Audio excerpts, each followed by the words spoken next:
nossa série especial Museus continua. Hoje vamos adentrar o passado através do acervo do Museu Mineiro. Confere com a gente.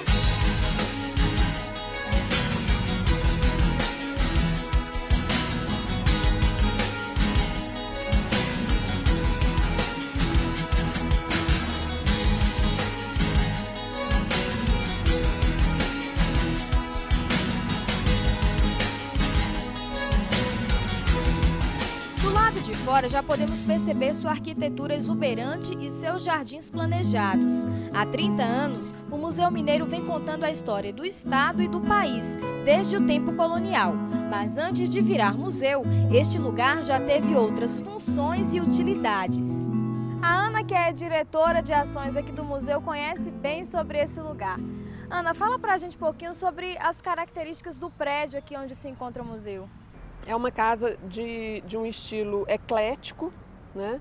E ela sofreu algumas alterações durante esses anos.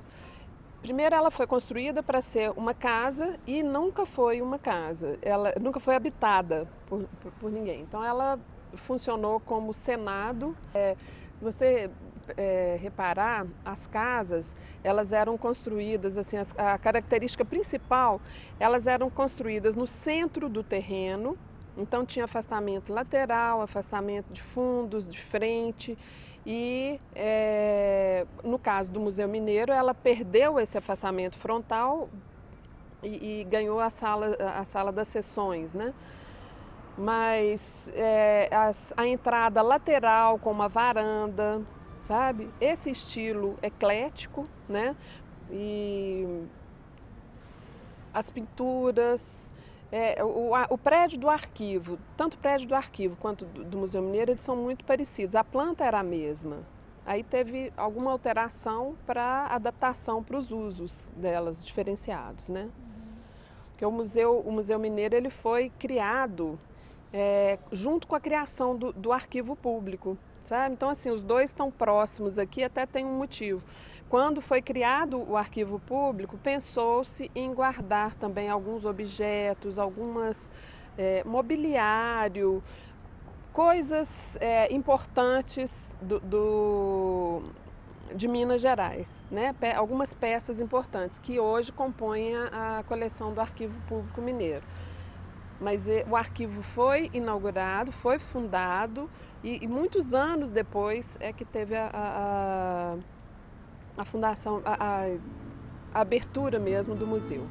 Vamos então conhecer o acervo.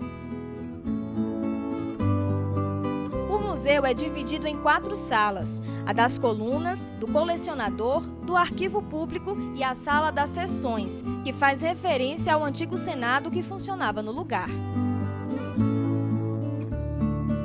Embalados pela música barroca, vamos começar pela Sala das Colunas, lugar onde as imagens, oratórios e pratarias remontam ao cenário mineiro da época.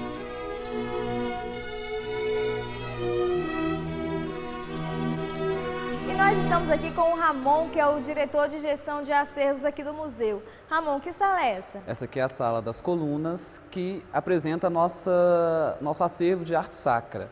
Esse acervo ele veio para o museu nos anos 70, a partir de 2 coleções, a coleção Edelgardo Meirelles e acervos de terceiros que vieram depois, de particulares que vieram fazer parte do acervo do Museu Mineiro.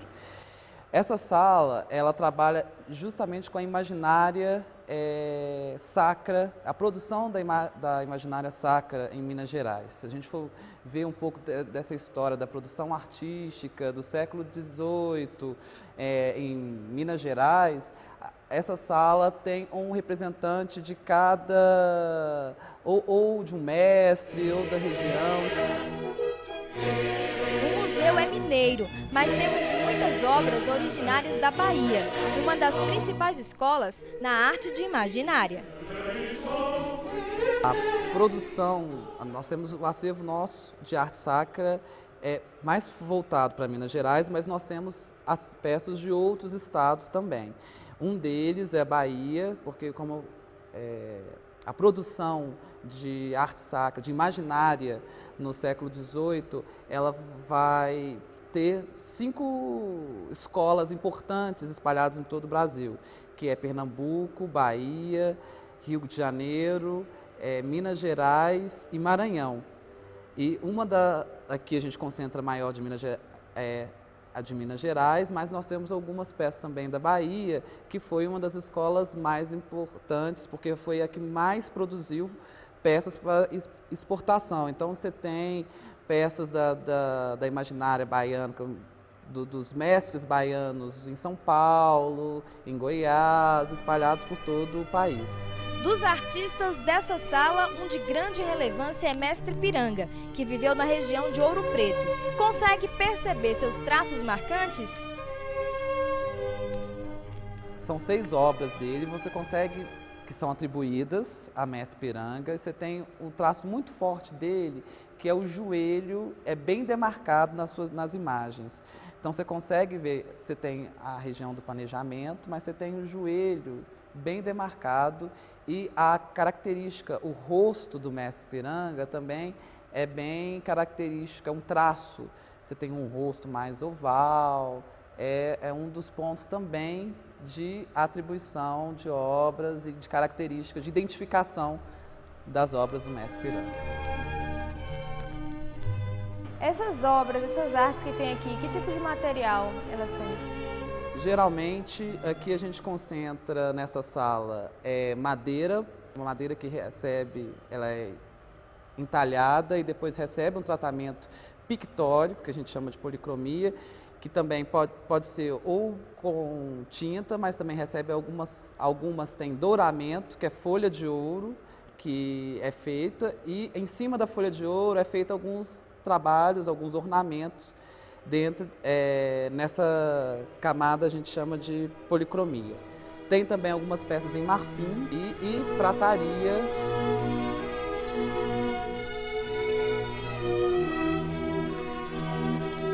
A sala ela é dividida em vários temas, ou algumas características técnicas dessas imagens, ou por iconografia. Então você tem umas imagens só atribuídas a anjos e arcanjos, você tem uma outra só a Nossa Senhora da Conceição, por exemplo, ou só de São Francisco de Assis, e aborda vários tipos de iconografia e representação também desses, que você vê que há uma variação. Isso houve muito, apesar de que essas imagens havia um código a ser seguido para a produção dessas imagens, mas quando esse código estava em Roma, né? Essa iconografia vinha de lá para cá, e aqui nas Minas Gerais os próprios mestres davam os seus traços ou alguma característica muito típica do culto daqui. E é claro, como um dos santos mais representados em imagens, não poderíamos deixar de encontrar algumas esculturas de São Francisco. Então, por exemplo, você vai ter São Francisco penitente, que é São Francisco segurando um crânio, que é uma das representações de São Francisco de Assis. Não quer dizer que ele é diferente de São Francisco de Assis, não. Numa das cenas da vida é ele penitente. Você tem São Francisco e a cruz, que é São Francisco descendo, recebendo os estigmas de Cristo também.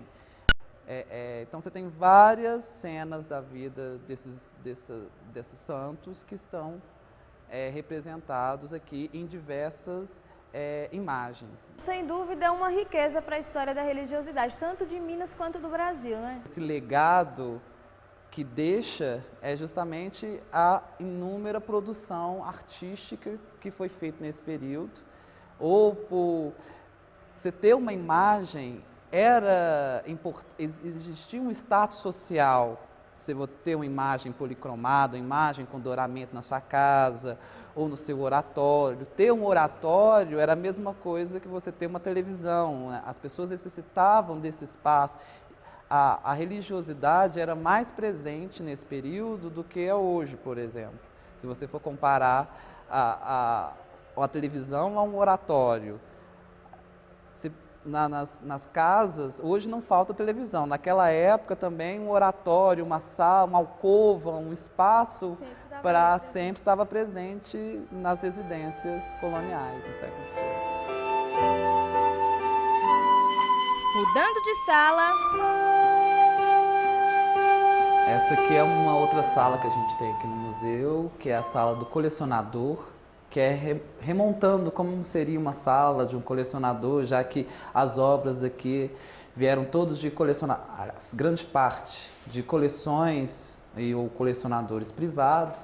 Essa daqui em especial são 6 telas atribuídas ao pintor do período colonial, Manuel da Costa Taide. Essas obras, elas vieram para o museu nos anos 80.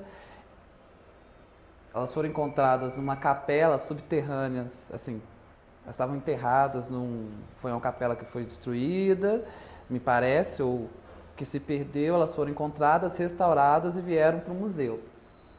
E são do pintor, mestre Manuel da Costa Taide, que é um pintor do período colonial, e de imagens de santos, alguns que não tiveram tanta devoção ou tanto devotos no Brasil. Colau Tolentino, por exemplo, é um santo que você não tem tanta devoção, história da devoção aqui em Minas Gerais. Uma escultura em madeira policromada e ela recebe douramento, e você tem nesse douramento alguns pontos, algumas técnicas a gente chama de pontilhismo, que é quando é feito sob punção sobre o douramento, e também esgrafiado, uma pintura sobre a folha de ouro.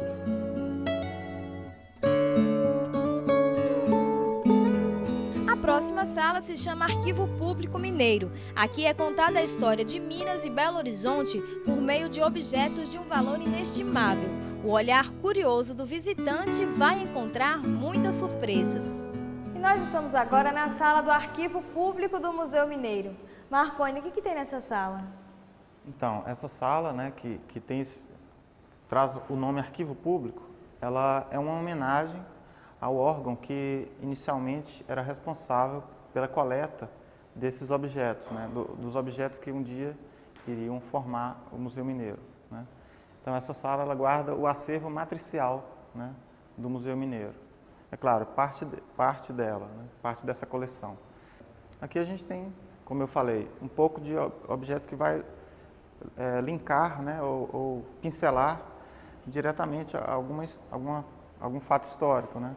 A gente tem, por exemplo, uma colher de pedreiro, que na verdade é um objeto simbólico, né, de assentamento da pedra fundamental da cidade de Belo Horizonte, né. Então esse objeto está aqui, né, no acervo, e ele marca, né, esse início das obras da construção da cidade de Belo Horizonte, né, que ainda chamava Cidade de Minas, né, está até grafado nele. Temos também um retrato, que é retrato póstumo, feito pós-morte, né? Mas há indícios, né, de que seja o Aleijadinho que está representado, né? E é considerado o retrato oficial, né? Então a gente tem ele ali. Temos também um relógio que é atribuído a Tiradentes, um relógio de bolso, né? Tem as iniciais, né, do nome do Tiradentes. E esse brasão aqui? O brasão ele representa a família real, né? O Império, o Império. E esse brasão era, inclusive, utilizado no lingote de ouro, né? Que era a forma de se fiscalizar a extração do ouro, né? Então esse ouro, quando ele era levado para as casas de fundições, né?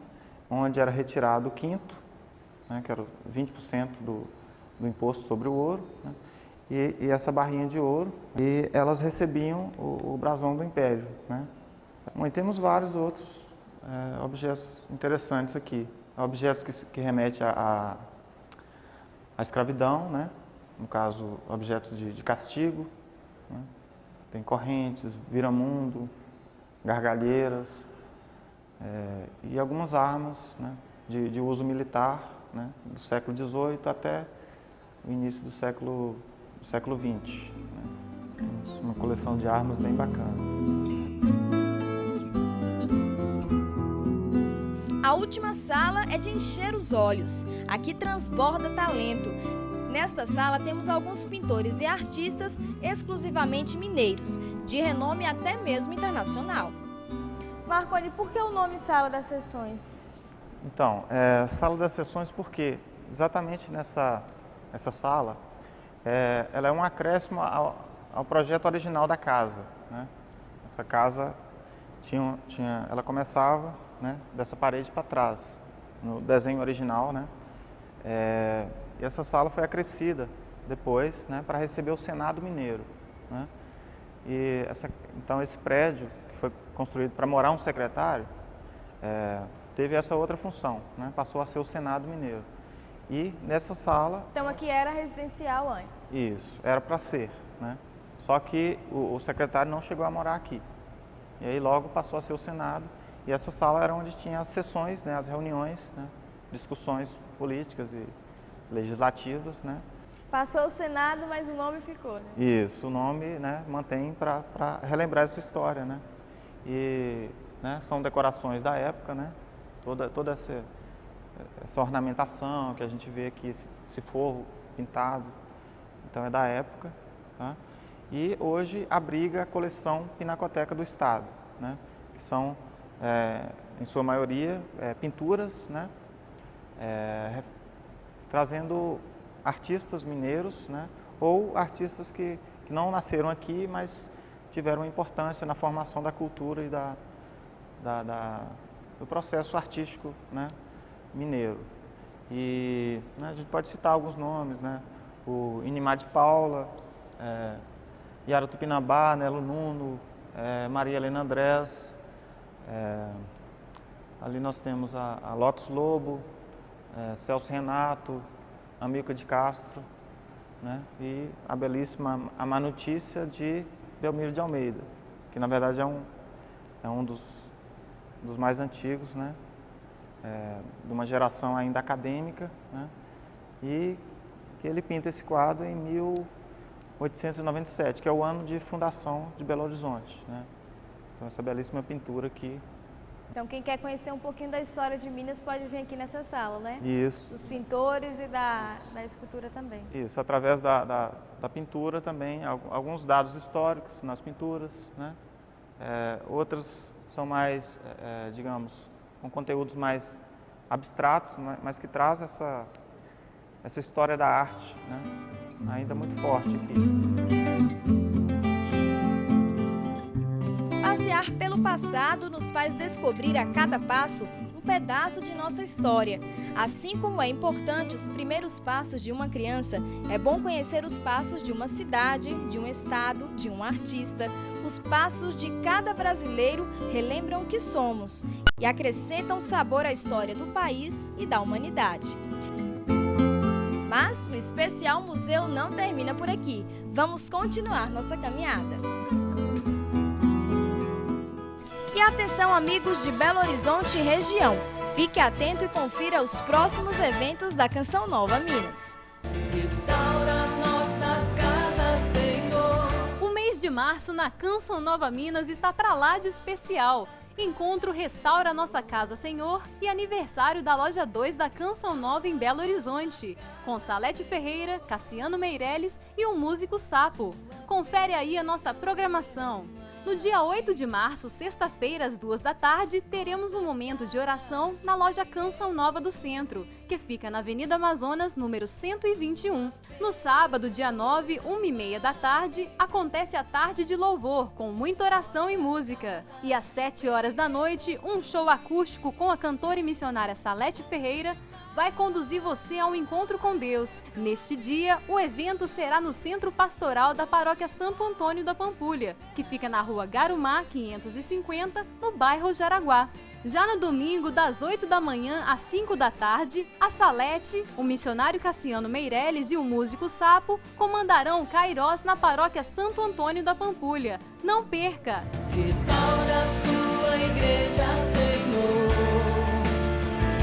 Mais informações, ligue para Canção Nova Minas, 3306-6690. Repito, 3306-6690. Ou mande e-mail para eventosbh@cançãonova.com. Esperamos por você!